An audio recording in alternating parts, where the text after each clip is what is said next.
I am making this even stronger because this is no longer incident. This is a pattern.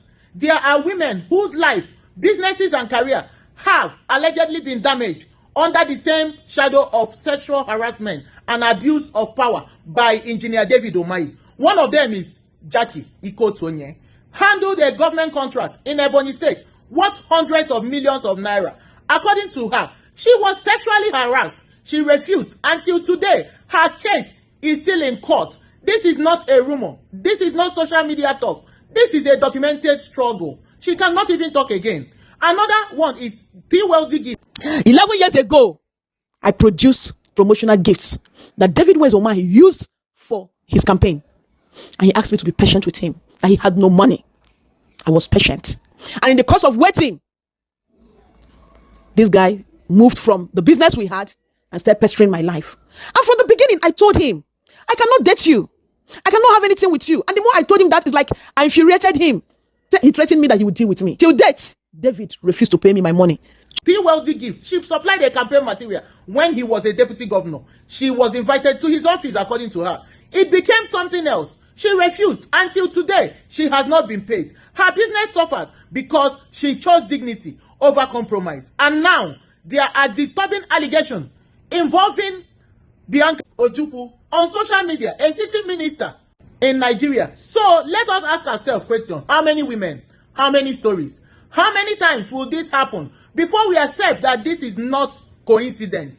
When allegations touch business women, government contractors, campaign suppliers, and even fellow ministers, this stops being accidental. It becomes crisis of character and conduct.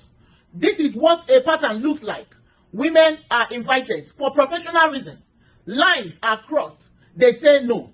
They are punished. Money is withheld. Careers are delayed. Fear is used to silence them. That is sexual harassment mixed with abuse of office. This is not gossip. This is not politics. This is not emotion.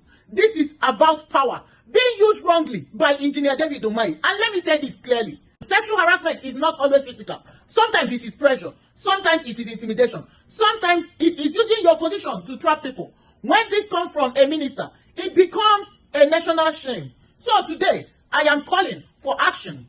Let the Senate Committee on Ethics and Public Petition open a full investigation. Let there be an independent probe into Engineer David Umahi's conduct. Let it be determined if his action amounts to sexual harassment, abuse of office, intimidation, and ethical misconduct. And if these allegations are proven, he must be removed from his office. Because public office is not a crown. It is a responsibility. Mr. President must understand something. Protecting wrongdoing does not protect Nigeria. It destroys Nigeria's image abroad. The world is watching. Foreign investors are watching. Diasporans, investors are also watching. Women are watching. When a minister behaves like personal access is stronger than the law, it tells the world one thing, that our laws are weak. Women are unsafe. Investment depends on submission. Power has no control. That is unacceptable. This is not only about me. It is about every woman who has been silenced, every business person who has been intimidated, every investor who has been bullied, and every citizen who was made to feel powerless. We want accountability. We want investigation. We want justice. And we want consequences if misconduct is proven. Because when power has no accountability, it becomes an abuse. When silence continues, it becomes approval. And when society tolerates it, it becomes part of the system. What is happening is wrong.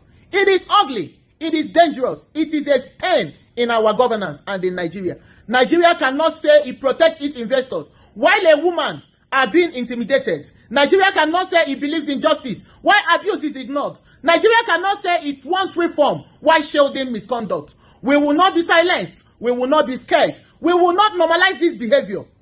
Accountability is not chaos. But when accountability is denied, chaos always follows.